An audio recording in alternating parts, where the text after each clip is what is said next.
दोस्तों, इस औरत को तारीख की सबसे बड़ी कातला करार दिया जाता है। इसका तरीका वारदात आपको परेशान कर देगा। ये सच्चे वाकयात का सिलसिला बर्तानिया में होता रहा। इस खौफनाक औरत यानी एमिलिया की पैदाइश 1837 को बर्तानिया में हुई थी।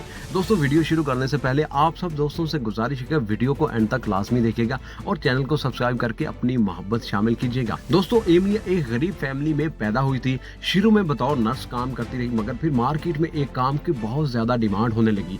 उमूमन जब कोई दो मोहब्बत करने वाले हदें पार करते और बच्चा हो जाता, तो इस डर से कहीं लोग बुरी बातें या ताने न दें, या फिर जो वालिदैन अपनी जायज औलाद को भी मुश्किलात की वजह से पाल नहीं सकते थे, ताकि बच्चों की परवरिश के लिए खुद को ना थकाना पड़े, इन्होंने गैर कानूनी तौर पर बेबी फार्मर से राब्ता शुरू कर दिया।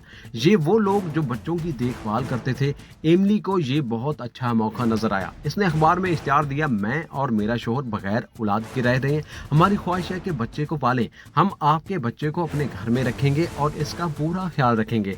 नौजवान जोड़ों को ये ख्याल पसंद आया। वो एमिली को कुछ रकम भी दे देते थे और बच्चा भी हवाले कर देते थे। ये सिलसिला चलता रहा। लोग मुसलसल अपने बच्चों को हवाले करके अपनी दुनिया में खो जाते। कई वालिदैन या तो बहुत दूर रहते या फिर शर्मिंदगी की वजह से दोबारा पता ही नहीं करते। दूसरी तरफ पैसे लेकर एमिली दर्जा झैल काम करती थी। बच्चे को बेहोशी करने वाला सिरप पिला देती थी, फिर सांस बंद करके मार देती थी। कभी जल्दी में हो तो बच्चे को किसी कपड़े या फीते से गला काट देती थी। लाश को थैले में बंद करके नदी नाले में, कभी करीबी दरिया में फेंक आती थी।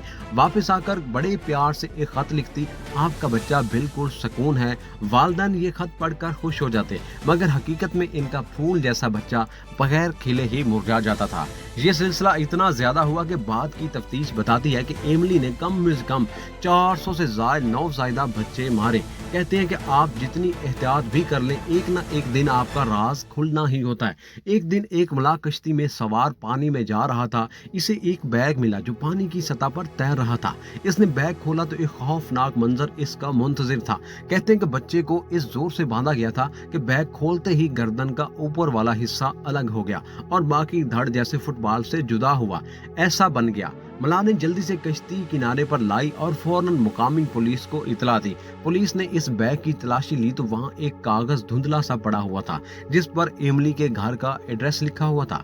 रेडिंग की पुलिस ने नदी नालों की तलाश शुरू की तो इंकशाफात हैरान कुन हद तक सामने आते गए। जगह पर डेड बॉडीज पत्थरों या झाड़ियों में फंसी हुई थी और तादाद दर्जनों में थी। पुलिस के पास सिर्फ एड्रेस था, मगर सबूत इतना भी मजबूत नहीं था। चुनाचे इन्होंने एक प्लान किया। इन्होंने दूर से छुपकर अपने एक ऑफिसर को भेजा। दरवाजे पे एमिली से मुलाकात हुई। एमिली ने बताया कि इसकी कोई औलाद नहीं है, वो खुशी से इनके बच्चे को अडॉप्ट कर लेगी, यूं उसकी तन्हाई भी दूर हो जाएगी। ये काम तो पहले ही गैर कानूनी था। चुनाचे मजबूत सबूत बनने पे एमिली को गिरफ्तार किया गया। घर से सबूत इकट्ठे हुए, अदालत में केस चला। तफ्तीश के बाद पता चला कि झूठ से बच्चे रखने के नाम पर एमिली ने 400 बच्चों की जान ली थी। अखबारात इसके खौफनाक कारनामों से भर गए और लोगों को यकीन नहीं आया कि कोई ऐसे भी कर सकता है। आज तारीख उठाकर देखें तो इसे बेबी बुचर के नाम से याद रखा जाता है। कहते हैं कि बूढ़ी एमिलिया के साथ उसका दामाद भी शामिल था, मगर कातला जेल जाते ही पागल बनने का बहाना बनाया। जब तफ्तीश का दायरा मजीद तंग हुआ तो इसने दामाद को बचाते हुए कहा कि ये सब कत्ल मैंने खुद किए हैं।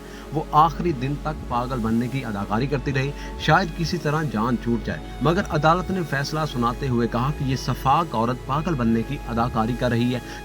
चुनाचे 10 जून 1896 में लंदन में इसे फांसी दे दी गई। दोस्तों, इस जैसी औरत सीरियल किलर के केस ने बर्तानिया को हिला कर रख दिया। इसका एक फायदा ये हुआ कि 1 साल बाद ही एक कानून बना जिसके मुताबिक जिनकी तहवील में 7 साल से कम उम्र बच्चे हैं तो इसके मरने की इतला 48 घंटों के अंदर लाजमी करनी। बच्चा गोद लेने के कवानीन को भी मजीद सख्त किया गया। आपके ख्याल में एमिली ने क्या सोचकर इतने सारे बच्चों को मारा था? अगर आप मुश्किल हालात से गुजर रहे हो तो क्या अपने बच्चे किसी को गोद देंगे? इसके बारे में कमेंट जरूर कीजिएगा। इसी तरह की इन्फॉर्मेशन से भरपूर वीडियोस को देखने के लिए मेरे इस चैनल को सब्सक्राइब जरूर कीजिएगा, वीडियो को लाइक और शेयर जरूर कीजिएगा।